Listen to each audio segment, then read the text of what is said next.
Alright, thank you so much, Brother Ferdy. Pwede ma-adjust konti ating parang bungol siya, parang hindi magandang pakinggan sa ating tenga, medyo parang nasa kuwiba tayo. Sana may mag-aral ng electronics, o ano ba yung tawag doon? Yung sound mixing ba? Minsan nagatingin ako sa mga vlog, paano ba itimpla yung Kasi ito yung problema natin, Brad. Kahit gaano tayo kamahal yung ating amplifier o mixer, kung di tayo marunong, wala pa rin, Kaya sana ma-address natin ito kasi hindi siya tawag nito conducive. Lalo na ang ating may nagsabi na dapat may soundproof ito. Yung may mga foam na mag-absorb ng kasi pangit ating acoustic, bounce back. Kaya dapat yung mga sinihan, may mga foam yan sa gilid para ang sound ng acoustic medyo maganda, Kaya sana may young people tayo mag-aral para at least ma-enjoy natin, mga kapatid. Anyway, Happy New Year, everyone. And we thank the Lord. Marami tayong mga bagay na pasalamatan sa Kanya. Na hindi lang material, hindi lang financial, and much more, sa spiritual blessing ni Lord sa ating buhay. Alright, di tayo magtagal. 2 Corinthians 5:17. I hope narinig tayo dyan. Kung ma-adjust pa kunti yung kanyang bass or bass niya. At iwasan po natin ang labas-pasok kasi tapos na po yung break time natin. At the same time ay makontain po natin yung lamig, kahit hindi masyadong malamig, at least hindi magpasok o maglabas yung konting hangin natin. Alright, 2 Corinthians 5:17 sa ating mga Bible, paki-share po. Saan yung ating pointer, Brother Jonathan? Basahin po natin. Sabay-sabay po ang 5:17. 2 Corinthians, ready, go. Therefore, if any man be in Christ, he is a new creature. All things are passed away. Behold, all things are become new. Notice the word new and old. Behold, all things are become new. All things. Shall we come to the Lord in prayer? Let's bow for a while. Gracious, eternal, and loving God, we thank you, Father, for this wonderful time, great time. We can assemble together. We can fellowship one with another in the name of the Lord Jesus Christ and in the blood of Christ, which He shed on the cross of Calvary. Today, Lord, here we are in this first Sunday of the year 2026. And our heart is full of joy. We are excited because we can continue to worship you, Lord, today. We can continue to magnify your name. We can exalt and express our praises and thanksgiving to you. May you receive our praises, Lord. And anything that we're going to do today will be, Lord, honor, will center your presence. And that is, Lord, ikaw po yung mag-glorify. If there's anything, Lord, na aming matanggap, marinig, ngayong umaga mula sa pulpit, ito may rebuke, ito may exhortation, ito may encouragement, instructions, let it be, Lord, today. And I do pray that our heart is willing to be taught, willing mag-learn, willing magtanggap ng mga instruction, direction para po sa aming buhay. And it's my prayer, Lord, above all, na sana hindi kami magsawang makinig ng iyong mga salita. Hindi kami magsawang matuto. Hindi kami magsawang mag-aral ng mga salita galing po sa inyo. Because the Bible, according to 2 Timothy 3:16, all Scripture is given by inspiration of God and is profitable for doctrine, for reproof, for correction, for instruction in righteousness, that the man of God truly furnish unto all good works. Kaya Lord, importante po ang Bible. Mahalaga po ang Bible para sa amin. Ang Bible nakadesign para sa aming kaluluwa. Kaya Lord, today, I hope sa aming paglabas, babaon namin ang mensaheng ito. This I pray in Christ's name. Amen. And amen. Living for God in 2026. Mga kapatid, so one of my friend, okay, nag-share itong truths day ito. And when I read it, na-bless ako mga kapatid. And it's really good, no? Na ma-remind tayo this morning. That is why I want to share also these truths. Living for God in 2026. Ang desire ni Lord sa ating buhay, hindi tayo mamuhay para sa ating sarili. But, ang anong sabi ng kanta, Brad? Living for Jesus. So, niligtas tayo para hindi mamuhay para sa ating sarili. But living for Jesus. Kaya this 2026, sana ang ating buhay, mamuhay tayo para kay Lord. Hindi lang sa sarili po natin. Okay? Now, biblical commitments for New Year. A new year brings new calendars, but not new truth. Every year, meron tayong bagong calendar, bagong buwan, bagong pizza, bagong year na naman. Pero tandaan po natin, ang nagbago kalendar lang, ang panahon. Pero ang truth, hindi po nagbago. Truth remains truth, mga kapatid. And His will for believers in this dispensation of grace is clearly revealed in His Word. As we enter 2026, the question is not what the year bring, but who will we live for? Okay? So sa ating pagpasok sa 2026, ang tanong, hindi kung anong matanggap natin this year, kundi ang tanong mga kapatid, anong pwede nating gawin at paano tayo mamuhay ngayong taon? Of course, ga-anticipate tayo, ga-expect tayo, ano kayang blessing ko this year? Ano kayang pwede kong i-expect this year? Ano kaya naman yung mga unexpected na bagay sa this year? Of course, di yan maalis sa ating isip na this year, meron tayong ina-anticipate. Pero let me remind members, Christians today, ang pinakamagandang mindset natin today is, paano tayo mamuhay this year? Para sa Panginoon. Now, this morning, the Christian life is not guided by superstition. Amen? Kung Christian ka, hindi tayo naniniwala yung swerte. Okay? Wala sa Bible yung swerte. Lucky. Kaya may mga Christian pa magsabi, unfortunately, unluckily. Hindi dapat yon sa Kristiyanon. Wala tayong paswerte-swerte dito. Okay? We base upon the Word of God. Superstition, resolutions, or emotions. Kahit pa yung 13 fruits, lahat na puno ng 13 fruits, ilagay mo dyan sa bahay mo. Kung tamad ka pa rin. Walang mangyari sa buhay mo. Okay? So hindi tayo naniniwala sa prutas, sa kulay, ng damit, kung ano-ano pang mga bagay na yan. We believe on the very Word of God. Okay? We live through faith in Christ. And we believe the blessing when we obey the Lord. Yun ang pinaka-key, when we obey to the Lord and rightly divided the Scripture. The Bible says, Romans 10:17, so then faith cometh by hearing, and hearing by the Word of God. So we base, mga kapatid, our life here on this book. Wala sa ibang bagay. Now this morning, a few things I would like to share with you. Biblical commitments for a new year. So dapat meron tayong commitment, no? Ano bang dapat nating gawin? Okay? Nung elementary tayo, pinapagawa tayo ng resolution, New Year's resolution. Sa ating Christian, ito yung resolution natin. Hindi lang sa papel, pero ilagay natin sa ating isip at puso. Amen? If there is one thing na dapat nating maging resolve tayo, this is the biblical principle. Number 1, okay? Commitment number 1. So sa ating verse kanina, therefore if any man be, are you in Christ? Are you in Christ? In Christ. When you are in Christ, the Bible says, you become what? New creature. Okay? After in Christ, you become new. New in Christ. New creature. And what happened?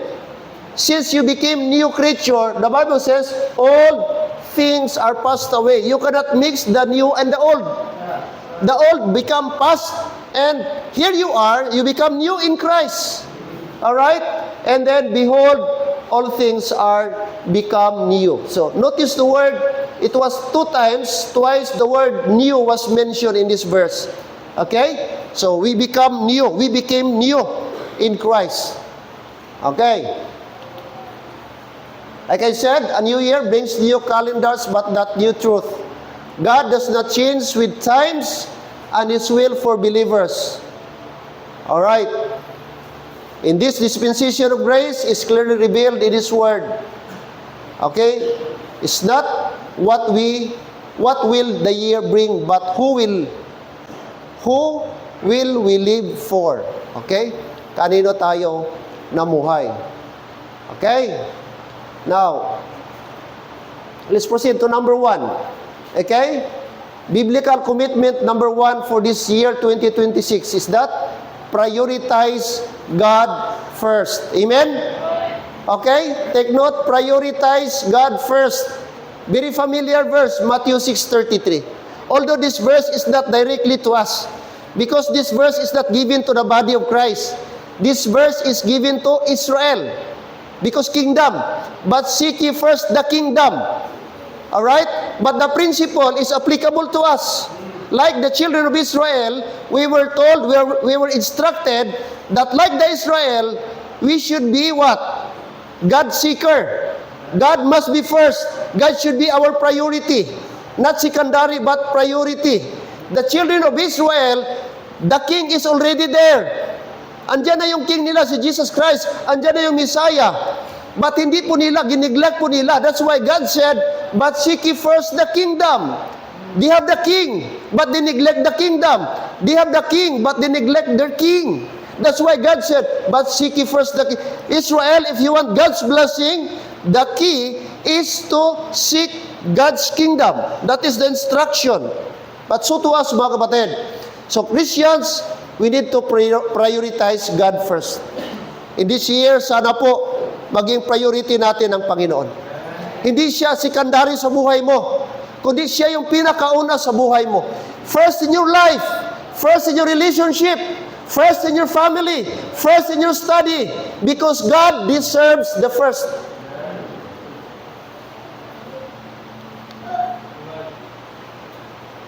God does not accept leftovers.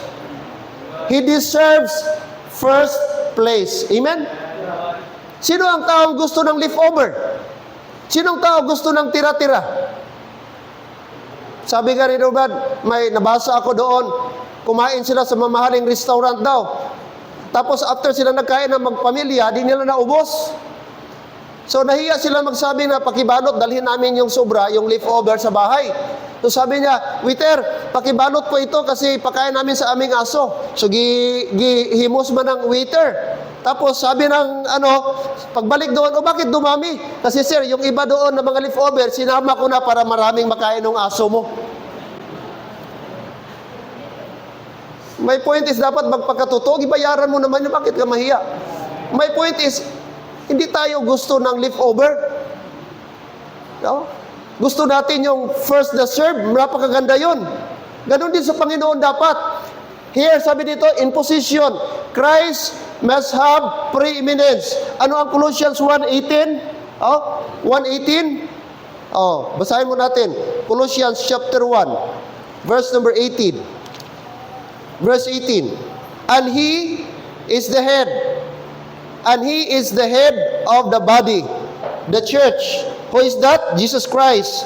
Who is the beginning, the firstborn from the dead, that in all things, take note this word, that in all things He might have the preeminence. What is the word preeminence? The word preeminence means first. First. So Christ must be the first in all things. Amen, Christians? Marami may mga members ngayon na absent. Saan sila?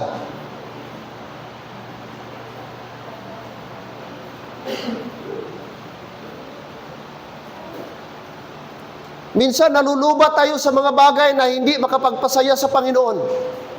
Nauubos ang ating lakas, nauubos yung ating resources sa mga bagay na hindi related sa spiritual. Kung talagang mahal natin ang Diyos, dapat ngayong taon mga kapatid, sa ating posisyon na sa Christian, dapat makita sa ating buhay, maipamuhay natin at makilala at makita ng mga tao na tunay nga mga kapatid na tayo ay inuuna natin ng Diyos. Na mahal natin ang Diyos. Paano mo maipakita sa mga tao na mahal mo ang Diyos kung hindi mismo nakikita sa buhay mo? Kahit di mo sabihin mahal mo ang Diyos, kahit di mo sabihin na inuuna mo ang Diyos, kung mismo sa buhay mo, sa araw-araw mga kapatid, makita ng tao, I believe ma-convince ang tao na tunay nga may Diyos ka. Preeminence, sabi ng Bible. Because in all things, the Bible says, that in all things He might have the preeminence. Hindi dapat optional ang ating pagsimba. Na magsimba ka kung may problema ka. Pag wala kang problema, di ka makita sa church. Kung may struggle ka, nandun ka, lumalapit ka sa Diyos, hindi dapat ganon. Dapat sa lahat na oras, nandun parte ng buhay natin si Kristo. Purpose. Life finds order when God is first. Kung unahin natin si Lord sa ating mga buhay, anong sabi ng Psalm 37:23? Psalm 27:33. Let us read please. 37.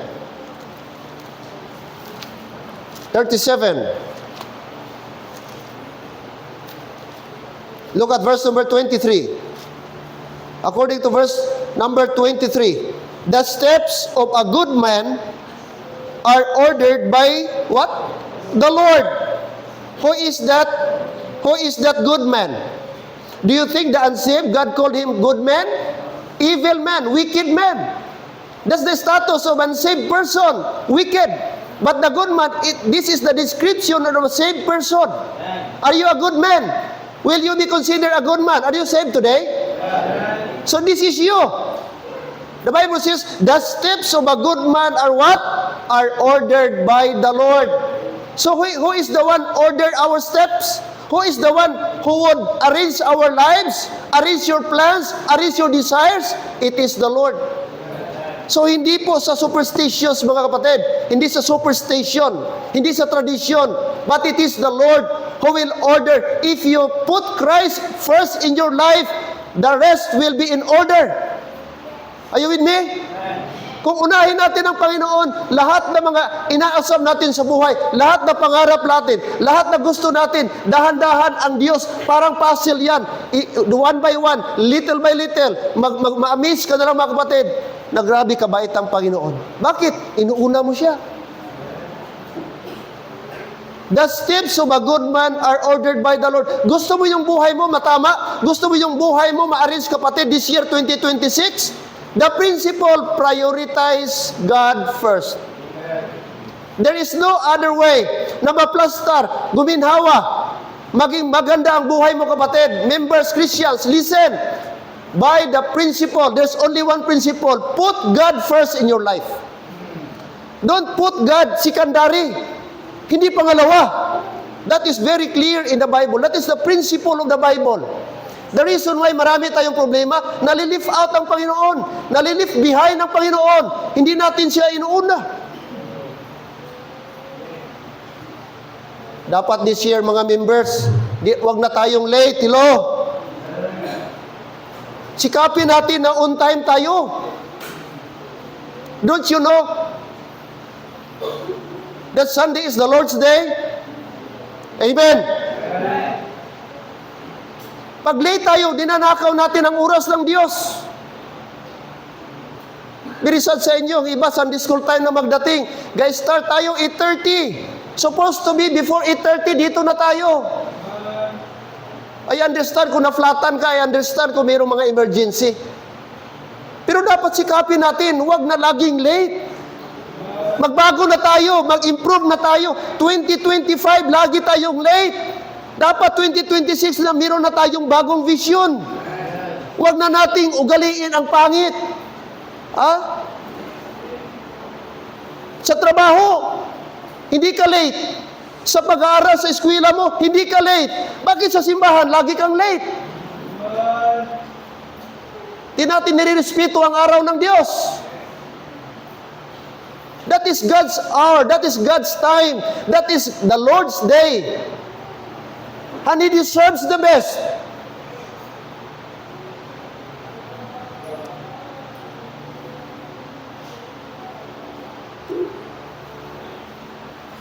Look at in our practice.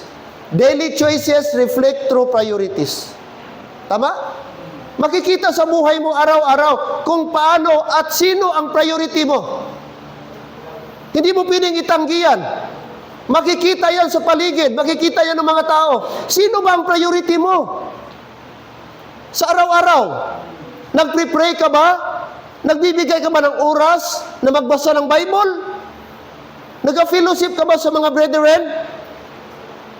Nag-reflect yan. Reflect true priorities. The problem is that we have wrong priorities in life. That's our failure. Sinasabi natin ganito, pero ang ating action hindi nagamat sa ating choices and practice. Madaling magsabi ganito, pero hindi nakikita sa practice. Kapatid, dapat ito ang makita. This year, 2026, in our daily choices, should be always mag-reflect si Jesus Christ. Na masabi natin, si Lord ang una sa buhay ko. Si Lord ang aking priority.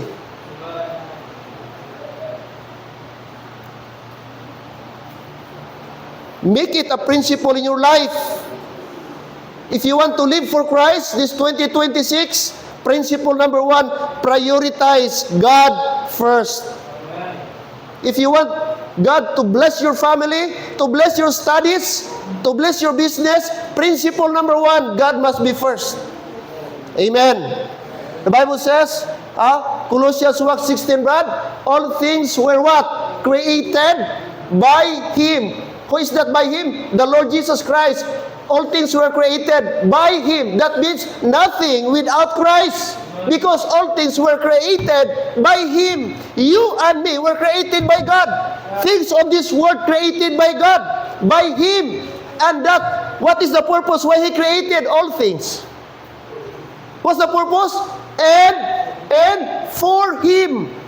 That's the principle. He created because He has a purpose. He created because there is a plan.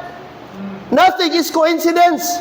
Nothing happens by chance. There is a sovereign God, and there is a sovereign purpose why God created all things, including me and you. For Him. The ultimate purpose why God created all things for Him.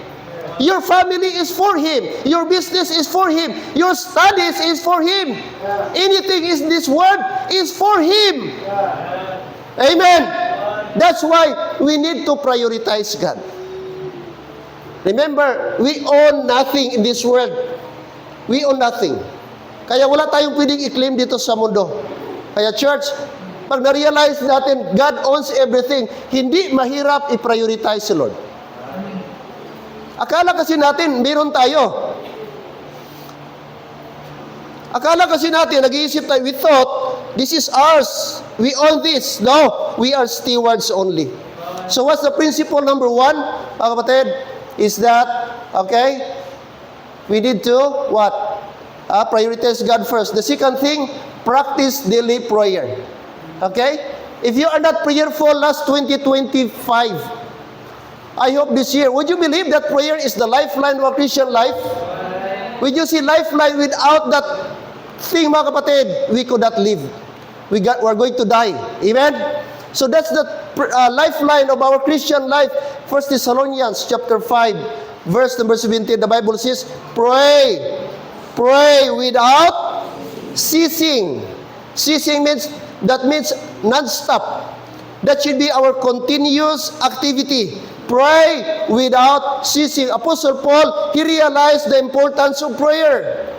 Okay? He himself was our classic example. He himself was a role model for our modern day. We need to pray. If Apostle Paul realize the importance of prayer, so do. So do we, mga kapatid.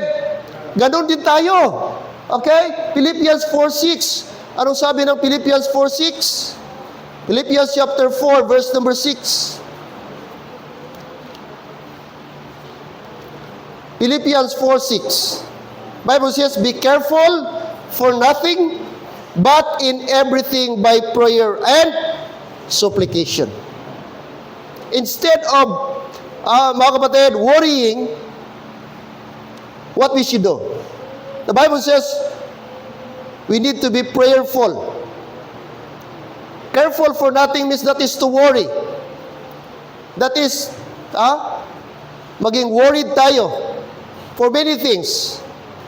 But the resolution, the remedy is that for our worry, Apostle Paul says, but in everything by prayer and supplication. Let's admit, many of us, we fail in our prayer life. Most of our failures is the failure to pray. We are not prayerful enough. Many times we pray. When we wake up in the morning, ang dami na natin ginagawa. Akala natin, na-manage natin ang maraming bagay. But don't you know, mga kapatid, di natin na-realize na ganun po kalaki ang may contribute ng prayer. That is our dependence upon the power of God. Prayer reflects, mga kapatid, that we trust the Lord. When we pray, we express our dependence to the Lord. Na hindi natin kaya ito kung wala siya. Kaya dapat maging habit natin ang pagiging prayer. Prayer is not a ritual. It is spiritual, what? Breathing. Dependence. Prayer shows reliance on God. Amen? Reliance. Kanino ka nag-rely? Sa sarili mo? Sino yung mga tao na example sa Bible na despite ba sa kanilang kabisi, despite sa kanilang struggle, but they find time to pray? Look, Daniel, when he encountered, mga kapatid, yung mga tao gaupo sa kanya, what was his response? He knelt down, pray, go to his house, open the window, and facing Jerusalem, and he prayed to his God. Even though there was a law commanding, instructing that they were not allowed to pray except the God of the Babylon. But look what happened to Daniel. He prayed because he knew that his God is a true God. His God is a powerful God. His God would answer his prayer. And you know the story about Daniel. There's nothing, there's no need for me to elaborate. Amen? Look, Nehemiah. Nagkaroon ng problema, the wall of Jerusalem. What was his response? He prayed to the God. Tapos nag-request siya na sana payagan siya na mag-leave muna. And then when he assessed the problem doon sa wall of Jerusalem, he prayed again. And what happened? After 52 days, the wall of Jerusalem was restored and completed and back to normal. What was that? What's the secret of Nehemiah? He was not a politician. He was not a king. He was not, no, he's just an ordinary person. But because he was a man of prayer, something was accomplished. Amen? Do you believe in prayer? Do you believe that prayer can do something extra, supernatural? And that is proven, mga kapatid, tested and proven in my life. I don't know how about you. But in my life, many times, but when I pray, I see how the Lord works. Baka mahina ka mag-pray kasi di mo na-experience paano ang miracle ng Panginoon sa buhay mo. Pero I challenge you, members, today, be serious in your prayer. And I can prove to you how the Lord works in your life. Amen. Nehemiah, Apostle Paul. Look, Apostle Paul. Many times in his letter, he wrote many times, pray without ceasing, be careful for nothing. If there is somebody, if there is an apostle in the Bible who wrote many times about prayer, it was Apostle Paul. Hindi mo makita, magbasa si Peter, si John, or some other apostles mention about prayer. Yes, they were prayerful, but not enough compared to Apostle Paul. And he lives on it. He was example about prayer. Amen. Paul and Jesus Christ. What was the last scenario when Jesus Christ was arrested? Where is Jesus Christ? When the Roman soldiers arrested him, he was in the garden of Gethsemane. You read that, Brad? What was he doing there? He knelt down and prayed many times. He said, okay, Peter and the rest of the apostles, dito kayo. At mag-pray kayo dito. And I'll go yonder. And I will pray also to my Father. Pagbalik niya, tulog. Tapos sabi niya, gising kayo, pray for me. Tapos he went away and he prayed again. But the same scenario. And then suddenly, Judas and some other Roman soldiers, Brad, arrived and then they arrested Jesus Christ. He was communing to his Father. Amen? So dapat ganun din tayo. Ano ang prayer, Brad? Is not only it is dependence, but it is also a dialogue. Dialogue. Prayer is fellowship, not formula. You believe that? I believe ito si Brother Richard. Sige, tawag ito kay Sister Mary Ann. Maybe ginakumusta niya. Kumusta ka mo, Diramang? Kumusta mga bata? Kumusta si Princess? Nakapuli na ba?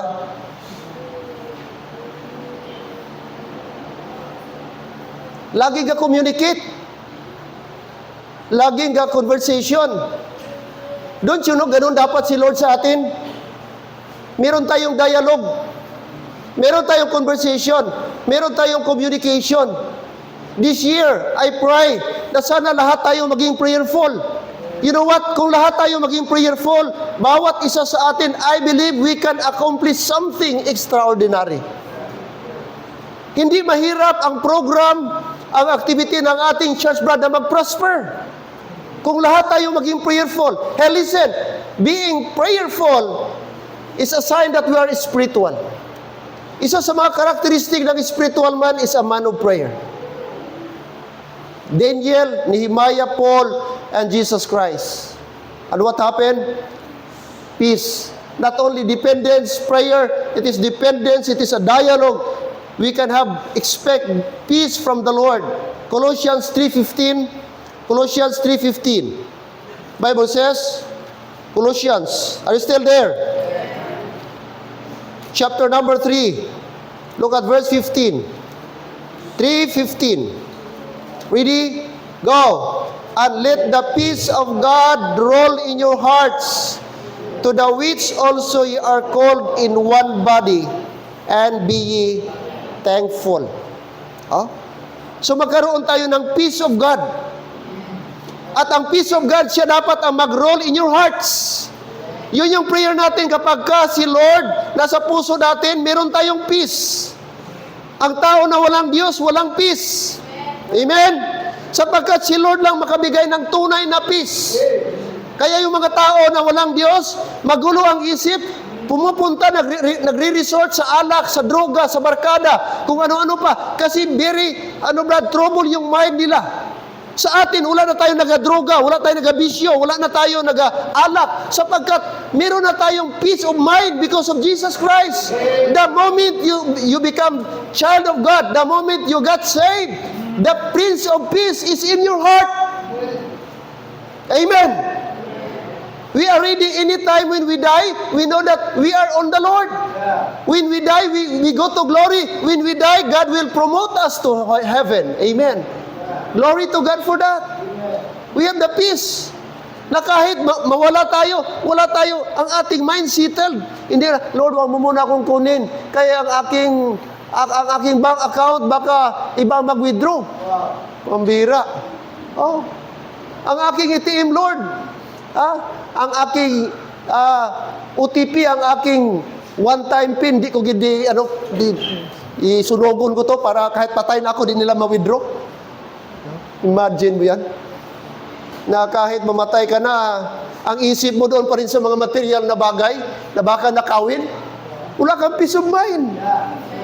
Hindi ka excited doon sa glory ni Lord, na doon ang tunay na inheritance, doon ang tunay na blessing natin, not on earth. That's why the Bible says, set your affection on things above, not on the things on earth, where Christ sitteth on the right hand of God. Amen? Our affection, our love, our feeling, hindi dapat sa mundo. Anong sabi ng Bible? Matthew chapter 6, verse number 19, and lay up not treasures here on earth, where moth and rust and thieves were corrupt, and thieves were destroyed. Huwag kang magtipon ng mga property dito sa mundo na kung saan ang mga tanga, mga tuktok, at ang mga magnanakaw ang sisira. Sa halip, magtipon ka ng mga kayamanan doon sa langit na walang tanga, walang rust, walang kalawang, at walang magnanakaw na siyang magsisira. So ang tunay na kayamanan, kapatid, wala dito sa mundo, nasa langit, nasa itaas. Kaya doon tayo dapat, ang ating mind doon dapat nakafocus, hindi sa pagpaparami, hindi sa pagpapayaman. Tingnan mo ngayon, ang social media, nagkagulo. Maraming nag-pray, sana totoo nang napatay si Rimulya. Di ba, nabasa nyo yung mga ganong, rest in peace na daw kay Rimulya, yung ombudsman natin. Bakit? Kasi hindi maganda ang ginawa. Mas marami pang tao masaya pag namatay. Pangit po yung ganon. Diyan pa tayo. Peace. Prayer guards the heart and mind. Kapag prayerful ka, ang mind mo seated, Lord, whatever happens, I know you are still in control. Lord, this year, I may not know what ahead of us, but I know you are sovereign God. You see what I don't see. Nakita mo ang hindi ko makita. Kaya panatag tayo, mga kapatid. We have peace from God. Kaya dapat maging prayerful tayo. Amen. So 9 po ito. Bilisan natin. That's number 1. Biblical commitments for this 2026. Prioritize God first. Who is first in your life? It should be the Lord. Amen? Sikandari na lang yung family mo, sikandari lang yung trabaho mo, sikandari lang yung pag-aaral mo. Estudyante, huwag mong hayaan nakawin ang oras mo sa Panginoon dahil sa pag-aaral mo. Igosyante ka, huwag mong hayaan na mapalayo ka sa Panginoon. Masacrifice mo ang time mo kay Lord dahil sa negosyo mo, dahil sa trabaho mo. No, it should be the Lord. When God is first in your life, everything is in order. Now, ma-amaze ka na lang. Thank you, Lord, na ganun pala ang formula, no? Pangalawa, ano yun, Brad? Practice daily prayer. Prayer should be our habit. Prayer should be our life. And third, also daily scripture. Now, 2 Timothy 2:15. Christians, that should be our goal this year. Memorize ba natin? Memorize ba natin 2 Timothy 2:15? Okay. Can we quote? Ready, go. Study to show thyself approved unto God, a workman that needeth not to be ashamed, rightly dividing the word of truth. Sa mga hindi pa nakamemorize, i-memorize yan. Kayo na ang principle sa Bible on how to study the Bible. If you want to be approved to God, not to men, we need to study. So that someday we will not be ashamed before God. And we will be approved. My son, thank you. You study. You are not ashamed of me. And therefore you are approved to me. Because you study rightly dividing the word of truth. That is the word of truth. Amen? We need to study. Mamaya, padamihan ng memory verse. Kung gusto nyo ng prize, dapat meron kayong memory verse. After lunch, meron tayong games dito. Paramihan ng memory verse. Pag marami kayong memory verse, Brother Maki will give you 500 pesos.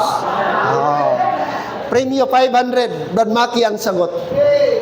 Kaya ngayon pa lang, mag-isip-isip na kayo na dapat hindi lang John 3:16 ang alam nyo. Dapat sobra pa sa, kung pwede nyo gawin yung 20 ang memory verse ninyo. Dapat damihan nyo. Kay mamaya, mga kapatid. So dito malalaman kung ano ba talaga tayo. Amen? Bible reader ba tayo? At hindi lang dapat na magbasa ng verse, dapat tama. Kasi pwede kang mag-quote, hindi tama. Baka NIV pa. Dapat King James tayo lahat. Amen? Alright. Okay? Ano pa? Acts 17:11. Acts 17:11. Acts chapter 17, verse number 11. Okay? This is the Berean believers. Acts 17:11. Look at verse 11. Verse 11, it says here, these were more noble than those in Thessalonica, in that they received the word with all readiness of mind, and searched the scriptures daily, whether those things were so. Who is these people? This is the Berean believers. And Paul compared them to other believers. The Bible says, they were more noble than those in Thessalonica. So compared to Thessalonian believers, the Berean believers were more noble. That means they were more honorable. Why? Because they received the word of God. What is their character in receiving the word of God? What was their characteristic? The Bible says, they received the word of God with all. Amen. What? Readiness of mind. So if you want, mga kapatid, to enjoy the word of God, our minds should be prepared. Our minds should be ready. When we go to church, we should set our mind on listening to the word of God, to the preaching of God's word. Don't think anything outside from the preaching. Focus your mind in the word of God so that you enjoy the word of God. If your mind is unprepared, no, you cannot understand. If your mind is unprepared, you cannot appreciate the truth. Because it's only the moment you appreciate the truth, you enjoy the word of God when your mind is ready. Look at the believers, look at this Berean. They received the word of God with readiness of mind. That's why we need to be ready. Amen? And what else? Another thing, and they search the scriptures. Amen? They search the cell phone. No. Are you with me? The Bible says, and they search the scriptures weekly, monthly, yearly? No. Daily.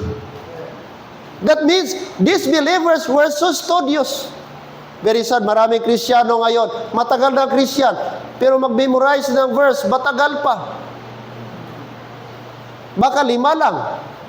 Dapat matagal ka ng Kristiyano, dapat dahan-dahan din, nag-increase din ang ating memory verse. Kaya nga meron tayong memory verse kada hapon.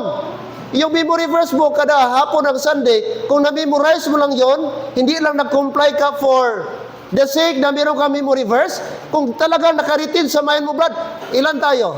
Ilan ang Sunday sa isang taon, Brad? 152?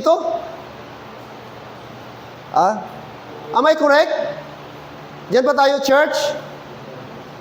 Ilang Sundays ang 1 year? Ilang months meron tayong 5 Sundays? May mga Sundays, may mga months na 5 ang Sunday. I think 152 Sundays. Kung yung verse, Brad, every Sunday, naka-register sa mind mo, meron kang ilang bersikulo. Imagine mo, 152 verse. Yung ating i-memorize, Brad, January to December. Are you with me? Oh? Ganun kadami. Pero minsan kasi, Brad, nag-comply lang tayo for memory verse. Nag-memorize ka ngayong Sunday, pagkabukas, ipamemorize sa'yo, wala na. Yes or no? Daghina pag yun, di pa magamin. Amen?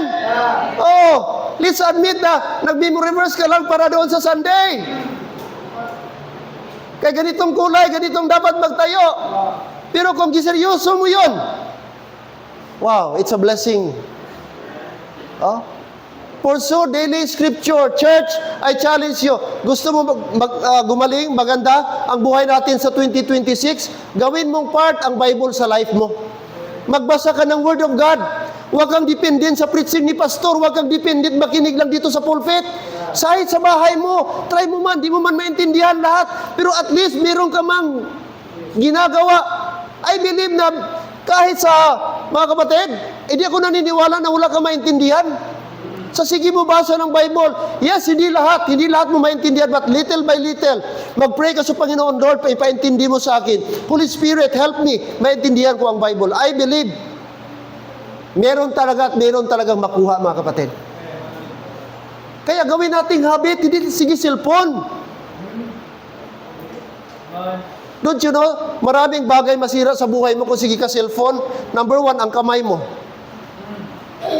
Yes or no? Kano sige ka kaganon? Scroll. Maraming mga tao na ang thumb nila. Sige ganon. Wala na, naunay na. Oh. Tapos ganon pa. Gahigda pa, ganon. Oh, nag-aalay na dito. Nagkalapas mo na lang ta sa sige ka cellphone. Mata. Nag-blur ng mata mo. Hindi ka babasa ng Bible, kundi ka ka-cellphone.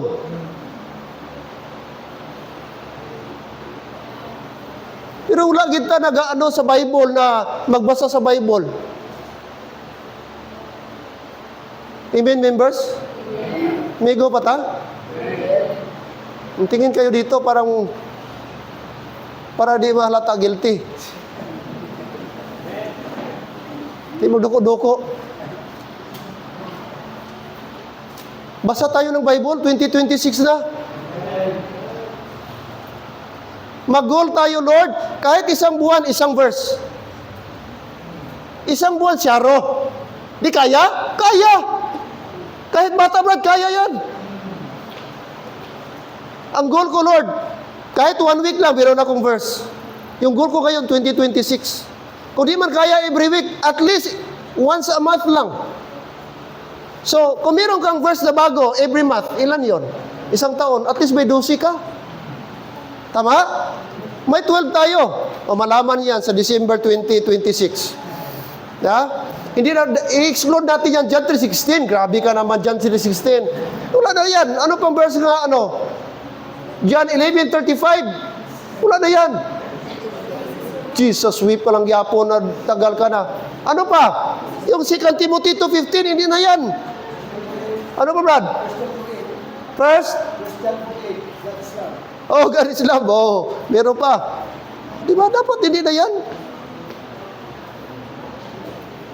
Also, daily scripture. Take note, daily. Sa mga baguhan, i-challenge natin, basa ng Bible. Members, memorize mo pa ang Book of the Bible? Books of the Bible? Genesis to Revelation? Alam mo pa yung Genesis to Malakay? Matthew to Revelation? Yes, Pastor. O baliktad. Revelation to Genesis. Kaya mo? Bakit kung may exam, kinakaya mo kahit mahirap? Bakit sa Panginoon di ka strive? Ang rason mo mahirap. Walang mahirap kung pursigido tayo. Basa tayo ng Bible. Amen? Study. Study to show thyself approved unto God. Sinong sinabihan? Tayo. Save ka? Ikaw yan. Ako ito. Sino mag-study? Tayo ng mga Christian. Okay? Kaya kung mayroon kang alam sa Bible, hindi ka malamangan ng mga kulto. May advantage ka. Kaya ka magsagot sa kanila. Yung mga Jehovah's Witness, Sabadista, mga dating daan. Malaman mo, Brad, kung meron tayong alam sa Bible. Hindi ka lang mag-oo-oo. Kaya wala kang alam sa Bible. Ang baptisma at Sabadista pareho lang. O pareho lang. Paano nagpareho? Sabado nga sila. Domingo atong simba, tapos sabihin mo pareho lang. That means wala kang alam sa Bible. Kaya anong sabi dito? Bible reading is essential for growth and discernment.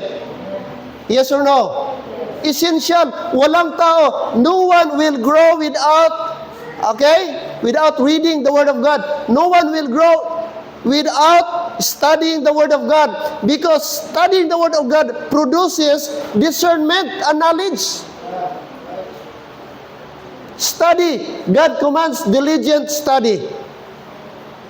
Hindi lang ako nagabasa. Reading without comprehension. Dapat ba kahit isang verse lang pero iintindi mo? Anong ibig sabihin dito? Hindi mo man siguro buong chapter. Pero sometimes, maintindihan mo ang story ba kung basahan mo buong chapter. Kasi minsan pag dyan ka lang, nag-pick up ka lang ng verse, mahirap intindihan kaya may connection yan. Before or after, kaya dapat basahin mo yon. Sinong nagsabi? Sinong sinabihan? Ano ang instruction doon?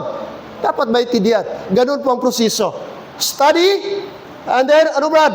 Soundness scripture corrects error. Makorek ang error through study the Word of God. Kaya dapat ito ang meron tayong principle, meron tayong approach on how to study the Bible. Hindi lang magbasa. Kaya pasalamat tayo mayroong rightly dividing. Kasi tinuruan tayo paano tayo mag-study ng Bible. Alright? Okay? Sinong mga grupo sinabihan? Take note, sa Bible, hindi lahat na verse para sa atin. May tatlo po yan. Gentile, Jew, and Church. Oh, dapat natin ma-identify kanino sinabi yan. Sa church ba? The body of Christ ba? Sa Gentile ba? Nation of Israel? Or sa body of Christ or the church, mga kapatid. Truth builds spiritual maturity. Amen? So there is strength, no?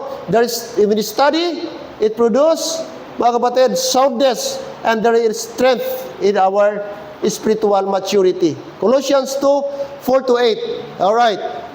Diyan pa tayo. Okay. Huwag tayong magmadali. Dito man tayo mag-lunch. Amen? O, dito man tayo mag-lunch. Colossians. Again, Apostle Paul. Anong sabi ni Apostle Paul? Colossians chapter number 2. Chapter 2, look at verse number 4. Colossians chapter 2, verse 4. Verse 4. And this I see, lest any man should beguile. The word beguile, deceive or entice you. Beguile you. With enticing words, take note, mga pulong brad na pabighani, makapaganyak, enticing words. So take note, isang characteristics sa mga false teachers is that enticing words gamitin nila. Akala mo meron silang aura, meron silang charisma sa pagsasalita. But anong sabi ni Paul? Beware, for though I be absent in the flesh, yet am I with you in the spirit, joying and beholding your order and the steadfastness of your faith in Christ. Oh, verse number 6. As ye have therefore received Christ, Jesus the Lord, so walk ye in Him. Verse number 7. If we walk in Christ, the result is what? Rooted and built up in Him, and establish you in the faith, as ye have been taught, abounding therein in thanksgiving. Verse 8, beware, there's a warning, beware, lest any man spoil you, through what? Philosophy and vain deceit, after the tradition of men, after the rudiments of the world, and not after Christ. You see? The warning is there. Beware. Beware lest any man spoil you. Spoil means take advantage. So, talaga, pag wala kang alam sa Bible, prone ka na ma-deceive. Prone ka na ma-mislead ng mga tao. Alright? Kaya importante, may knowledge tayo sa Bible. Pwede ka ma-deceive by tradition. Pwede ka ma-deceive by philosophy. Pwede ka ma-deceive by vain deceit. That's why the Bible, beware, lest any man spoil you. Sinong sinabihan, mga Christian? Ito, mga kapatid, pag mag-file ka ng hollow block, bakit may kabilya? Amen? Bakit lagyan? Pwede mang tumayo, Brad? Kahit walang kabilya? Pwede. Pero ang tanong, matibay ba? Yan ang tanong. Bakit maglagay tayo ng kabilya? May vertical. Bakit may horizontal? Bakit may pundasyon? Anong purpose? Design lang yan? Aksidente lang yan? No! May purpose yan. Bakit lagyan kailangan ng kabilya? May horizontal. To reinforce sa strength ng building. Ganon din sa Christian life. Ang Word of God mag-reinforce sa atin para hindi tayo toss to and fro. Di ka dali madala, di ka dali ma-mislead, di ka ma-deceive ng kalaban, ng diablo. Kay number 1, gamitin ni Satan is deception. Are you with me, church? Yan pa tayo. That's why ang warning ni Paul, beware. Beware, lest any man what? Spoil you. Take advantage. Kaya sana po, this year, 2026, Brad, ito nakapunta man si Brad Maki, si Brother Ferdy, si Brother Jason. Nakita nila. Tingnan yung mga bata doon. Tingnan nyo doon, mga adult lang ba ang apil? Oh, nakita nyo? Mismo si Pastor Asriel nag-testify nga first time niya nakita, pati mga bata ga-study ng Bible. Ginapacheck nila doon. Doon, may lesson din sila. Anong grupo nila, Brad? Philemon? Timothy. Oh, kahit sabihin natin basic, of course, basic bata sila. Iba sila sa adult, pero my point is, hindi exempted ng mga bata. Pati mga bata, tinuturuan. Kasi nga, sabi nga, Proverbs 22:6, train up a child in the way he should go. And when he is old, he will not depart from it. So doon na-realize ng parents na hindi lang pala dapat ang parents ang mag-study ng Bible, pati bata. At dapat magsimula sa bata. Tanong ko mga parents, ilang verse alam ng bata ninyo? You tell me. Saan si, Roy? Hindi si BL, Brad Bernard, pila ka verse balaan si di? Ay, niya, paano tani? Yan si Roy to, paano to? Natulugan.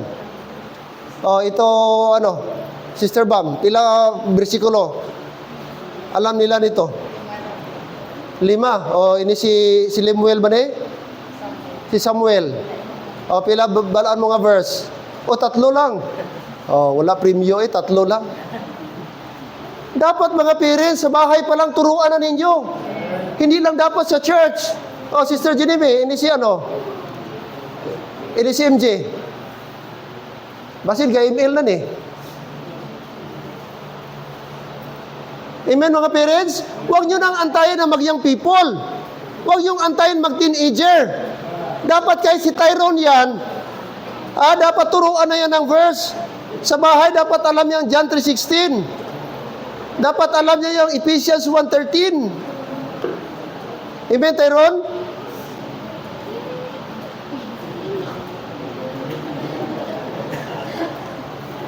Mamaya mag-memory verse ka mamaya. Mga bata, tapos mga teenager, tapos pati mga tatay, nanay, pati lula, mga senior, unahon lula. Para malaman natin sino yung maraming bersikulo dito. Pag magbaba sa 10, walang premyo. Strength. Walang exempted sa pag-study ng Word of God. Lahat tayo, Brad. Lahat ito na kaman. Itong kaman na ito, cover tayo lahat dito.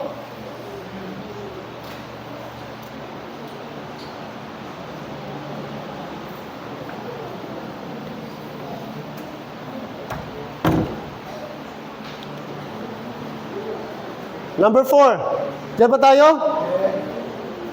What's number 1? Commitments. Biblical commitments this 2026. What's number 1? Prioritize God first. Number 2, practice daily prayer. Third, pursue daily in the scripture. Ipurso natin. Number 4, proceed by faith. Proceed by faith. That means ang ating buhay ay nakabatay, nakasalalay by faith. Hindi kung ano nakikita natin, hindi based on tradition, but by faith. The just shall live by faith. We are justified by faith. 2 Corinthians 5:7. 2 Corinthians 5:7. 2 Corinthians, please. Chapter number 5. Look at verse 7. Verse 7. For we walk by faith, not by sight. That's our Christian life. The moment we got saved, we walk by faith, not by feeling or anything, but by faith. Only by faith.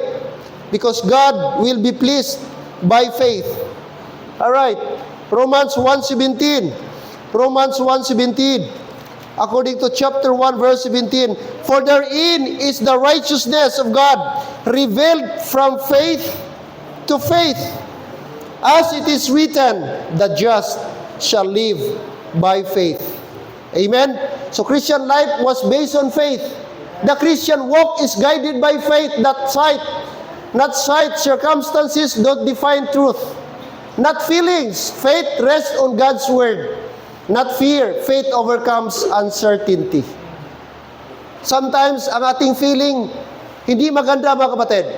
Pero kahit hindi good ang ating feeling, ang faith natin, ang truth ay hindi nakabase sa feeling. Dapat doon sa faith. Amen? Not by sight. Ano mang mangyari sa atin, circumstances, ano mang sitwasyon sa buhay natin, we know that God is in control. We know that God is sovereign. And faith overcomes uncertainty. Kahit di natin alam sa unahan, di natin nakikita mga kapatid, but alam natin andiyan si Lord. Kaya di tayo matatakot. Amen? Not fear. Christian life natin, not based on fear. Okay? Number 5, place trust in the Lord. Amen? Anong sabi ng Proverbs 3, 5, and 6? Trust in the Lord. I said there, with all thy heart. Verse 6, and lean not unto thine own understanding. But, sabi niya, in all thy ways acknowledge Him, and He shall direct thy path. So this year, gawin natin, guide natin si Lord. Don't trust yourself, don't trust your knowledge, don't trust to other people, do not trust in your money, do not trust in your resources, your money in the bank. No! It is in the power of God. It is in the hand of God. That should be our trust, should be mga kapatid. Amen? So trust in the Lord. Place trust in the Lord. Ephesians 1:11. Ephesians chapter 1 verse 11. Ephesians chapter number 1.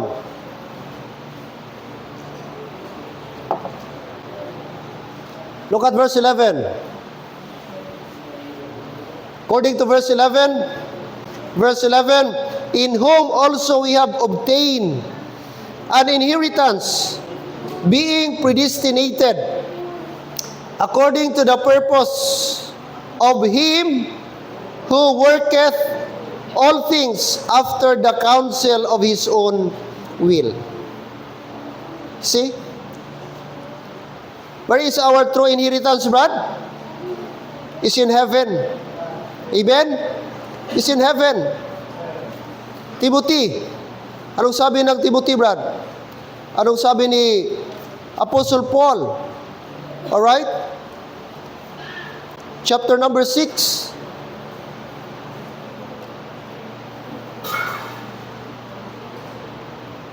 First Timothy chapter 6 verse number 17. First Timothy chapter 6 verse 17. Let us read all together. Ready, go. Charge them that are rich in this world, that they be not what? High-minded, nor trust, are you there? Nor trust in what? Uncertain riches, but in the living God, who giveth us richly all things to what? Enjoy.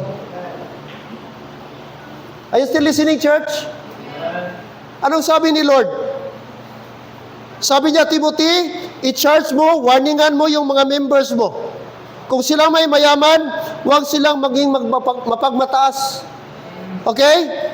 Charge them that are rich in this world, that they be not high-minded. Instead, anong sabi nila? Sabi ni Paul, nor trust in uncertain riches. Okay? Minsan ang tao pag meron na, ang tendency medyo magmataas.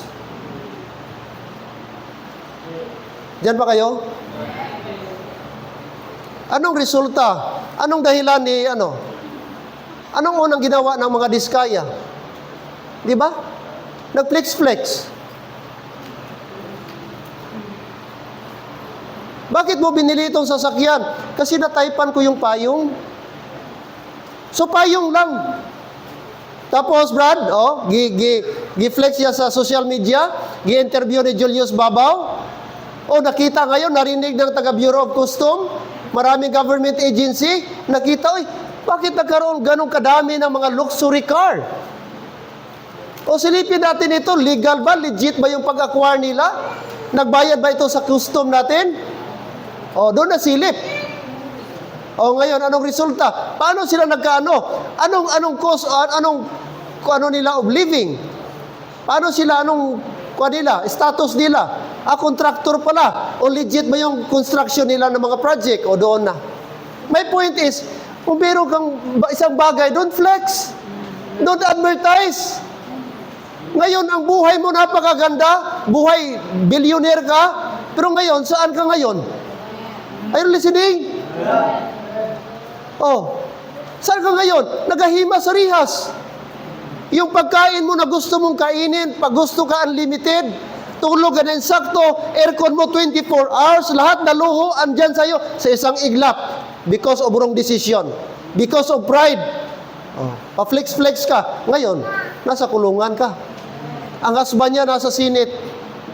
Sabi, huwag sana akong makulong kasi ang anak ko. O saan nag-anticipate mo yan? Sometimes, ano tayo mga kapatid? Kaya sabi ng Bible, ano niya? Uncertain riches. Anong tawag sa riches sa mundo, Brad? Uncertain. Walang klaro. Hindi mo ma-sure. Pwede bukas, wala na. Pwedeng mabahaan, pwedeng lindol, pwedeng masunog, pwedeng manakaw. Ano pa? Ano pa? Kaya tawag sa Bible, uncertain. Hindi mo pwedeng nakapangalan sa iyo, pwedeng bukas, hindi na. Pwedeng nakapangalan sa iyo, pero mga kapatid, wala na. Kaya it's better kung meron tayong mga material blessing. Praise the Lord. No? But never na mag-brag ka. Never na maging proud ka. Paggamit natin sa Panginoon. Amen? Kung may mga material blessing tayo. Kaya lesson learned doon. Kung may blessing ka, make it simple. Amen, Brad? Kaya baka, yun ang mo. Alright? Please trust in the Lord. Where is our trust? In the Lord, in the living God. Sabi ng Bible, but in the living God, who give it all things to enjoy. Gusto lang ni Lord, provide yan, pero dapat ma-enjoy natin in a proper way. Amen. Wag tayo. I-bless tayo this year, Brad. 2025, 26, praise the Lord. Pero, mga kapatid, remember, God's wisdom surpasses human understanding. Surrender, trust, reject self-reliance. Yeah, kapag tayo po'y nag-trust sa Panginoong Diyos, gireject natin ang ating sarili. Na dito tayo mag-trust sa ating sarili. Anong sabi ni David? Psalm 20 verse 7. Look at Psalm. Turn your Bible please. According to Psalm. Look at chapter number 20. Chapter 20. Chapter 20. Look at verse 7. Verse 7. Some trust in chariots, and some in horses, but we will remember the name of the Lord, our God. Sino nagsulat ba? King David. Pwede siyang mag-trust sa kanyang chariot. Pwede siyang mag-trust sa kanyang mga army. Who is King David? He is a king. He was powerful. But he said, but we will trust, but we will remember the name of the Lord. That means his confidence is not in the army, in the chariot, in his kingdom, but his trust and confidence is in the power of God. Amen? Sometimes, Brad, kung meron ka, minsan, let's admit, minsan ang ating trust and confidence nandun. Kaya kasabi doon, may isang bisitahan kami, kaibigan ko, retired police, diyan sa province, bisitahan namin doon sa Aga North. Tapos usap-usap kami. Sabi ko, sir, meron kang service firearm? Ay, siya, wala na, pastor, gisurrender ko. So ngayon, nagkuha ka? Siya, wala. Ako lang ang pulis na nag-retire na wala akong baril. Bakit, sir? Sabi niya, kasi may tendency na pag may baril ka, astig ka. Pag may baril ka, pag may kalaban ka, yun ang imong, maging matapang ka ba? Kasi meron kang, pero pag wala kang baril, at least, tahado ka. Hindi ka kontrolado yung sarili mo, kaya wala kang ginasaligan. Which is tama. Oh. Na ang tao, pag may baril, instinct talaga na astig. That means, ang tao, wala sa Diyos ang tiwala. Pero sa atin, sa Christian, dito tayo magtiwala. Amen? Hindi sa pera, hindi sa material na bagay, hindi kung anong mga connection meron ka. Kundi dapat ang ating trust nasa Panginoon.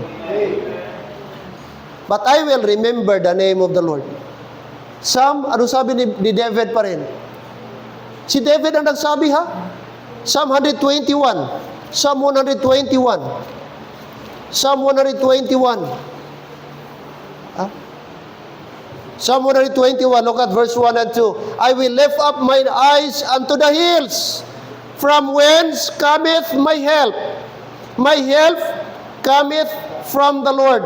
Underline that word. My help cometh from the Lord, which made heaven and earth. Who said? King David again. Take note, hindi ito si King David, hindi ito David na gabaligya lang taho. He was king. He was a powerful king in Israel.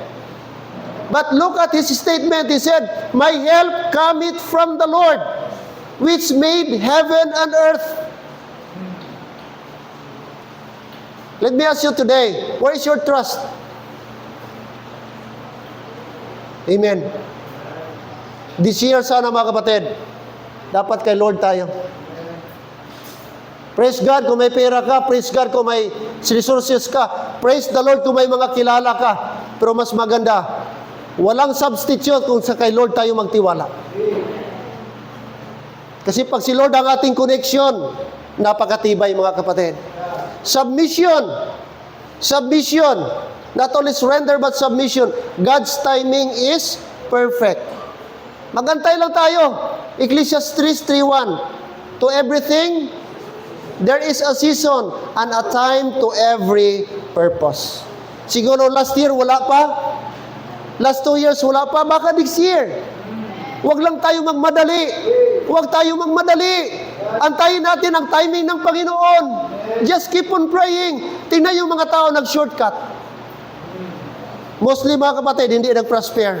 Mga tao gadali ng pera, gadali ng trabaho, gadali lahat. Hindi sila nagdaan sa process. Look what happened, nag-fail. Pero pag mag-antay tayo kay Lord, mas maganda. Mas maganda kung kay Lord galing. Mas maganda kung timing ni Lord. Mas maganda kung may approval kay Lord. Kaya never make a decision without consulting God. Never make a decision na sa sarili mo lang. Wait on God's timing. Si David, gilagyan siya ng oil para to be the next king. Pero hindi niya madali, Brad. It took so many years bago siya naging king of Israel. Joseph, how many times he dreamed na nagbow down yung mga ships, the stars, the moon, and the sun, nagbow down sa kanya. It took, Brad, how many years bago siya naging governor in Egypt? Do you have plan? Do you have desire? Do you have anything in this year, Brad? The best thing, submit it to God. Lord, ito yung plano ko. Tulungan mo kami, Lord, na mag-prosper. Tulungan mo, Lord, na sana matutuo ang aming plano this year. Ito yung goal namin. Pero kung hindi man matuloy ngayong year, Lord, okay lang. I know na meron kang timing. I know, Lord, na mas marunong ka kaysa akin. Dapat, that should be our attitude. May mga Christian na yung people ayaw makinig ng advice ng pastor. Anong nangyari sa kanila? Sabihan mo, wag muna, wag kang mag-engage, wag muna, mag-stop muna, wag muna, mag-ano muna kayo, ganito muna gawin nyo. Ayaw magpasabi, ayaw magpa-advise. Anong nangyari? Ang ending, Brad, alam mo na. Security. God directs faithful hearts. I-secure ni Lord ang ating puso. Brad, submissive tayo sa Kanya. I-direct niya ang ating mga puso. Kaya maghintay. Number 6, pursue Christ-centered focus. No, dapat ang ating pursuit, ang ating focus, must be si Christ, mas-center sa ating buhay. No, hindi tayo. But si Lord ang mas-center. Hebrews 12:2, looking. Ano sabi niya? Hebrews chapter 12, verse 2. Ito dapat ang goal natin, mga kapatid. Hebrews chapter 12. Chapter 12, look at verse 2. Verse 2, looking unto Jesus, the author and finisher of our faith. Hope for the joy that was set before him. Endure the cross, despising the shame, and is set down on the right hand of the throne of God. So we are told we need to look unto Jesus. Jesus should be our focus. Why? Because He is the author, both our finisher. He is finisher of our faith. Amen? So dapat, He should be our center. Hindi tayo madistract sa mga bagay-bagay. But our main focus should be on the Lord. This year, help me Lord, magiging God-centered ako. Hindi ako ma-out of focus. Hindi ako ma-sidetrack. Praise God kung nag-aaral ka ngayon. Glory to God kung may business ka. But we should guard our heart. Kasi sometimes if we are not careful, brad, mawala ang ating focus. Ma-out of focus tayo. That is the goal of Satan this year sa atin na ma-out of focus tayo. That's why we need to guard our emotion, our heart, our desire this year. Kaya sabi doon sa Colossians, set your affection on things above, not on the things on the earth. Let me ask you, what is your focus this year? What is your goal this year? Yes, thank God, meron tayong goal, meron tayong desire. Pero dapat, hindi nawala si Lord.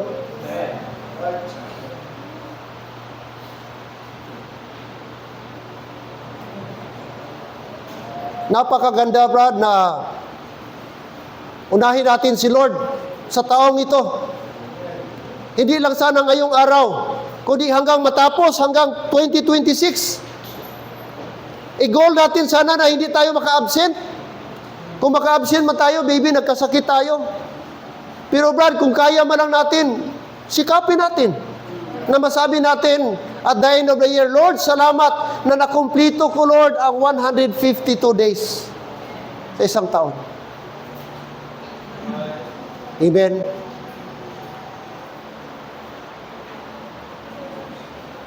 Huwag tayong church, no? Ingat tayo. Where your focus goes, your life follows. Tama? Kung saan daw yung ating focus, doon din ang ating buhay susunod. That's why sabi dito, fixation, eyes on Christ, not on material wealth. Tama? Salamat kung may mga material wealth tayo. Pero hindi dapat ang ating eyes doon. Hindi dapat ating concentration doon. Hindi dapat ang ating focus doon. Focus the one who gave the blessing. The giver, not the gift. The supplier, not the supply. Amen. We should fix our eyes on Christ. This is the problem for many Christians. Minsan tayo, pag meron na ganito, ito na yung naging hindrance, naging blockade, mga kapatid, na minsan tayo, hindi na, nawawala ang ating, decline ang ating service kay Lord. Kay mali na ang ating focus, naka-fix na sa mga bagay, wrong things. Separation. Worldly distractions lose power. Pag ma-distract na tayo sa mga mundo, sa mga bagay dito sa mundo, ang ating devotion hindi na kay Lord, sa world na. Wala na tayong separation.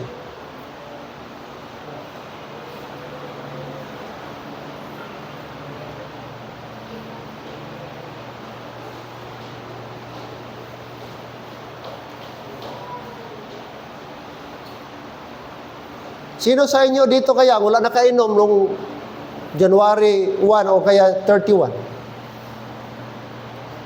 Oh, Jonathan.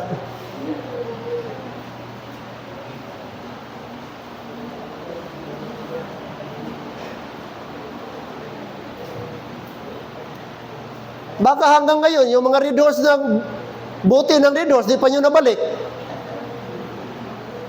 Mahiya kayo sa tindahan, ibalik na ninyo yan. Huwag nyo nang antayin na sukton pa kamo dito, kantuan pa kamo. Amen? Mga men? Katumbuti ba sa lungnik, ibalik nyo na.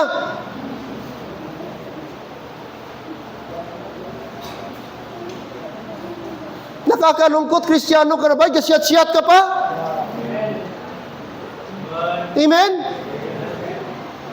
Alam ng mga tao, Christian ka, tapos kahit gaano, pastor, na-overwhelm abi kasi ako. Kasi napilitan lagi ko, pastor ba? Wala man tayo dito gihungod, pero ginigiana abi, pastor. Lamig man, pastor, may kong kabalibad. Kaya kung di tayo dito lamig, ako man tayo dito ngakuan, pero ano ta, pastor, gitayaan abi ko. Na-corner ko, pastor ba? Pambihira. Na-corner o ikaw ang may arapada? Dito ka, no? Naruha ba? Sana kahit ano ka mga temptation, mga kapatid, sana ipakita natin Christian tayo. Kahit ano na yan, kaduhol-duhol diya. No, sorry, but graduate ako dyan. Sorry, ayaw ko na, kalaban ko na yan. Hindi na kami kaibigan ng Red Horse, kalaban ko na yan yung lungnik. Alam ng Diyos ba kung nag-stand ka ba? Di ko nakita, di ko kayo alam. Pero alam ng Diyos, tandaan mo yan. Kung nag-compromise ka, dapat sana katulad tayo ng isda sa dagat ba? Buong buhay niya, pinanganak siya sa dagat, lumaki siya sa dagat. Pero pagtikim mo sa dagat, isda, hindi alat. Sino nakakain ng isda dagat, way asin, na alat na? Di ba ginatimplahan mo gyapon? Bakit? Kasi matabang siya. Ibig sabihin, hindi siya na-contaminate, na-insulate siya. Meron siyang power, mga kapatid, ma-insulate siya ang kanyang katawan. Hindi ma-contaminate sa alat. Buong buhay niya nasa tubig, alat. Pero, tingnan mo, hindi ba alat ang kanyang katawan? Dapat ganun ang Kristiyano. Nandito tayo sa mundo. Ano tayo? May mga unbeliever tayong kasama. Pero sana di tayo magpatintal, di tayo magpadala sa mundo. Amen? Mapabukid, mapasyudad man na, mapabaryo man yung reunion na yan. Don't you know that is testimony, Brad? Diyan ba tayo, Brad? Di ba testimony yan? Bilibig ko na. Ano kay religion kaya ni Brad Bernard? Ibig ka na ano kakuan? Sa to mo nang kapanghagad nga, oh, bakal to dito kakuan. Karon bisan duhulan mo daw. Mangita na lang soft drinks. Daw lain na gyud. Daw na nagita malingaw si Nini Nunoy ba? Talagsa lang takita. Dili tagsa ka lang gapuli. Malibadan mo kami. Anong ta kay maghatag ka mo? Di man nabi lamig. Sino ganahan sila? Dapat ito napaman. Malamig mo na, mainit mo na, labaab mo na. Amen? Ano ba ta? Ano ba no? Separation. Nabasa nyo? Worldly distractions lose power. Don't you know, pag wala nagbago ang buhay mo, mawala ng power. Imbes nakita nila, uy, nagbago na ni, nagtadlong naman to, nagbalik, how? Nagbalik naman? Ano ganito? Testing lang? Ano ganito? Ano to? Daw, giprank lang kita ni Bernard to, how? Hindi dapat.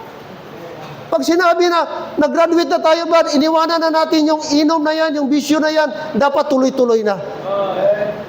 Una, katawan mo yan, masisira. Ano bang benefit sa inom? Alcohol yan, iniinom mo alcohol. At tandaan nyo mga kapatid, ang pagsisisi lagi nasa huli. Minsan ang tao mag-untat na, pero lala na. Kung di pa maglala, uy sakit, di maguntat.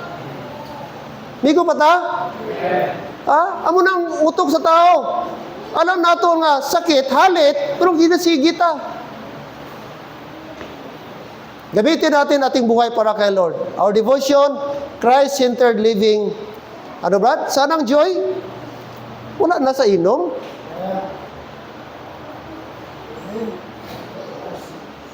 Ilang nagpatayan ba? Nagtapungulay tungkol sa inom. Bago lang. Sila lang naginom-inom. Maya-maya, nagbidyuki pa sila dalawa. Maya-maya ba, nabikil lang. Oh, nagbunanay, patay. Wala gin maganda.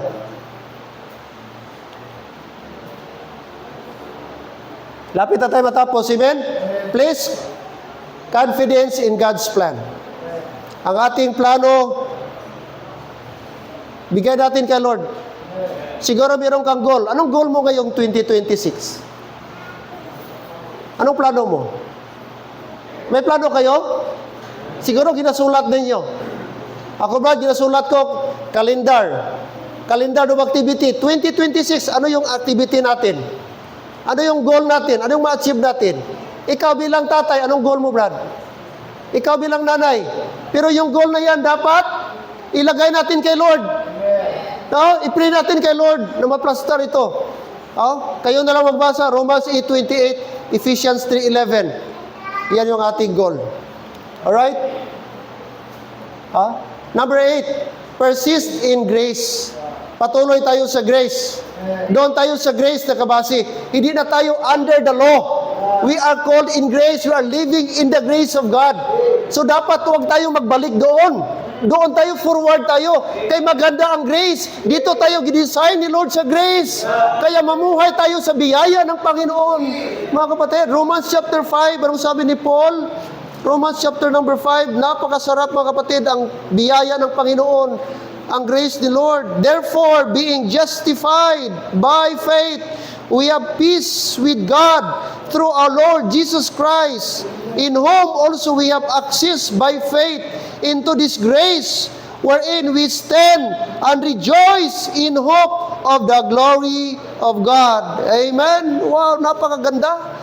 Tayo po ay inaring ganap, being justified by faith. We have peace with God through our Lord Jesus Christ. Ano pa? We have access by faith and into this grace, mga kapatid. Kaya, ano tayo ngayon sa biyaya ng Panginoong Diyos. Napakasarap ang biyaya, mga kapatid, ng Panginoon. Galatians 5, okay, verse number 1. Galatians chapter 5, verse number 1. Sabi niya, stand fast, therefore, in the liberty wherewith Christ hath made us free, and be not entangled again with the yoke of the bondage. Anong ibig sabihin yung bondage na yan? That is the law. That is the law. Wala na tayo doon na entangled. But God made us free. Tayo po'y na-liberate na. Binigyan na ng freedom, kalayaan sa batas, mga kapatid, at mamuhay na tayo sa biyaya ng Panginoon. Amen. Glory to God, mga kapatid. Okay? Kaya, we stand, live, and grow by grace alone. Standing, justified by faith. Our security, grace provides assurance. Stability, grace frees from legalism. Hindi tayo legalism. Na ito dapat sundon, ito dapat ang sundin mo. Hindi po ganoon ang grace, that is legalism. But grace is opposite, mga kapatid. You are free, okay? You are bound, mga kapatid, by the grace of God. Stability. We stand, live, and grow by the grace of God. And last and final, amen? Proclaim Christ boldly. So this year, 2026, sana sa church, ito yung goal natin, i-proclaim natin si Christ. Mag-soul-winning tayo. Romans 1:16, for I am not ashamed of the gospel of God, for it is the power of God unto salvation to everyone that believeth, to the Jew first, and also to the Greek. Sabi ni Paul, for I am not ashamed of the gospel of Christ. Amen? Kaya huwag tayo, proclaim natin, soul-winning tayo. Kung may opportunity, maka-funeral, funeral. Kung may opportunity, maka-preach reunion, birthday, or whatever event, submit. Mga men, I challenge you. Sana this year, maging bold tayo. Dito sa pulpit, dahan-dahan tayo, kunin natin ating hiya, i-overcome natin ating hiya, maka-pray tayo dito, maka-moderate tayo dito, and sunod yan, di na mahirap ang soul winning. Kung dito sa pulpit, na-practice tayo. Hello? Ano pa bang ibang desire natin? Kung hindi si Lord, proclaim Christ boldly. Ang mga kulto ba, napaka-bold nila, napakatapang nila, napaka-eager nila. Mag-sulwining, magbalay-balay. Tingnan yung mga Jehovah's Witness ba, kada Sabado. Nakita nyo? Brad Baki, drive man Brad. Makita mo mga subdivision, mga baryo-baryo, mga tatay, nanay, andyan sila. Amen.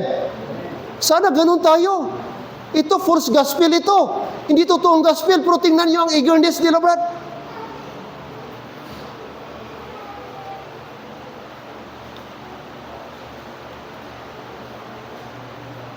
The gospel remains the power of God unto salvation. Boldness, no shame in the gospel. How I wish na maka-street preaching tayo. Pray natin, maka-street preaching tayo. Magahin tayo ba hapon ng Sunday? Mga men, punta tayo harap ng terminal, palengke. Oh, may nag-preach dyan. Kita ko minsan si Pastor Jones, tayo to sa Gitsimani. Pero mga kapatid, ang gospel, ang punto dyan. Ha? Tama ba ang gospel? Tayo ang tunay na may gospel. The proper gospel. Amen. Boldness, no shame in the gospel. Message, Christ died, was buried, and rose again. That's our message. That's the message na makasave sa atin ngayon. That's the gospel na makasave sa atin ngayon. If you believe these three things, He died for your sin, He was buried, rose again, it resulted salvation. Mission, we are ambassadors for Christ. We are ambassadors. 2 Corinthians 5:20, but we don't have much time, mga kapatid, but that is our mission. Let's pray that we will be a soul winner this year. Amen? 2026 does not need more religion. It needs more, what? Basa kayo dito. Believers, grounded in truth. The strength of the Christian life is not found in traditions, resolutions, or emotions, but in Christ-centered, Bible-based living. Amen? Yan mga kapatid, grounded in truth. Sana yun tayo, grounded in truth. Paul, let us read. Ready, go. I am crucified with Christ. Nevertheless, I live. Yet not I, but Christ liveth in me. And the life which I now live in the flesh, I live by the faith of the Son of God, who loved me and gave Himself for me. Anong sabi ni Paul? Christ liveth in me. Is Christ is in you? Si Christ ba nag-live na sa inyo? Hindi na ikaw ang namuhay, hindi na ikaw nabuhay, kundi si Kristo na, kapatid. Kaya sana makita si Kristo sa ating buhay. Amen? Now, anong dapat natin gawin this 2026? Number 1, mga kapatid, commit to daily Bible reading. Amen? Commit to constant prayer. Commit to Christ-centered living. Pang-apat, commit to standing in the grace and truth. Napakaganda kung ito yung gawin natin this year. Mga kapatid, final thoughts? What's the final thoughts? God first brings order. Are you still there? Kung unahin natin si Lord, ano ang mangyari? Maging order ang ating life, hindi disorder. Maging order. Prayer keeps you connected. Third, Scripture keeps you grounded. Faith keeps you moving. Number 5, trust keeps you stable. Number 6, focus keeps you faithful. Number 7, and God's plan keeps you hopeful. Grace keeps you free. And Christ keeps you what? Gusto mo maging victorious? This year, Brad, sundin lang natin ang principle sa Bible. Napakaganda itong siyam, Brad, pag ginawa natin yan, imposible walang mangyari sa buhay natin. Mga kapatid, maging prosperous ang ating New Year. Amen? Napakaganda. Kaya, I hope and pray na itong mga principle sa Bible na ating narinig ngayon, enough na mag-remind sa atin na wala sa swerte, wala sa kulay, wala sa mga lucky charm, ang blessing ni Lord nandun sa pagsunod sa Bible principle. Amen. May the Lord i-bless tayo and may His message, mga kapatid, will remain in our hearts. Everybody standing, tayo po'y manalangin. Let's bow our head for a prayer. Eternal, gracious, and loving Father, Lord, we thank you for this morning. We thank you, Lord, sa message, sa instruction, Lord, telling us, instructing us, na Lord, as Christians, we need to live for Jesus. Lord, ang aming buhay ay i-align lamang namin sa inyo. At kung gawin namin yan, Panginoon, hindi po mahirap ang aming buhay, kundi maging order, Panginoon. Kaya Lord, today, help us to commit our life in prayer. Commit life, Lord, na unahin namin kayo. I-commit namin aming life to focus sa inyo, Panginoon. And there is no other thing. I do believe na ang desire nyo sa aming buhay, Lord, na maginhawa, gumanda this year. I believe you have a better plan, good plan for us. But there are certain principles in the Bible na Lord dapat namin gawin. Today, Lord, as we start this year, help us na maalay namin ang aming buhay. Help us, Lord, na maging God-centered kami.